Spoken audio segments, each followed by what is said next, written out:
Hey, what's up? It's Evan from photoextremist.com, and today we are going to learn how to make this picture. Now, you don't need any Photoshop for this, and you don't need actual fire or smoke.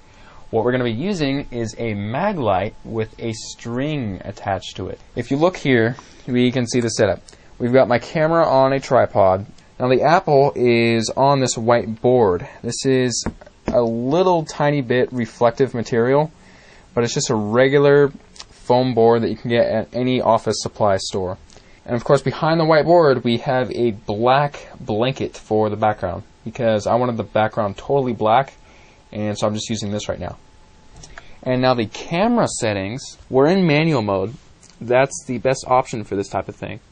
And we're on 8 seconds for the exposure time, f11 for the aperture value, and for the ISO we're using the lowest ISO possible because we don't want any grain in our image. We want to make it as clear and smooth as possible.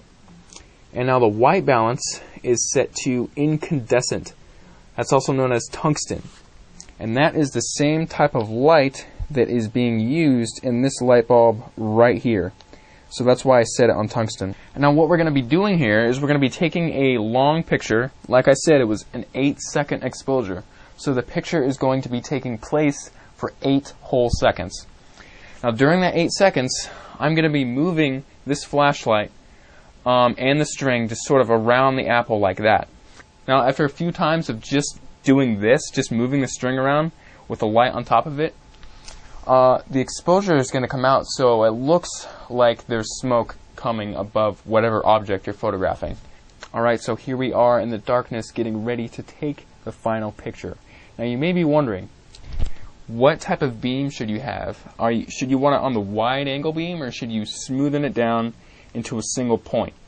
Right now I'm going to be using it on a single point because I want the brightest area to be focused on the string.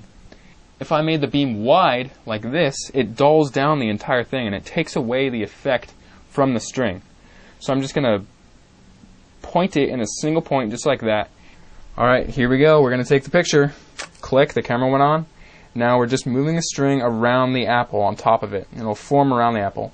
Now I'm going to take it away and just quickly illuminate the apple from the front to make sure that it's well illuminated in front. And bam, there we go. There's our smoking hot apple picture.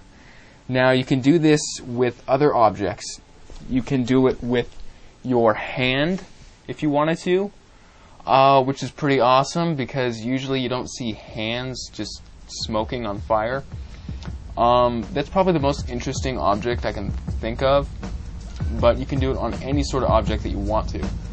So have fun with that, and I'll see you in the next video.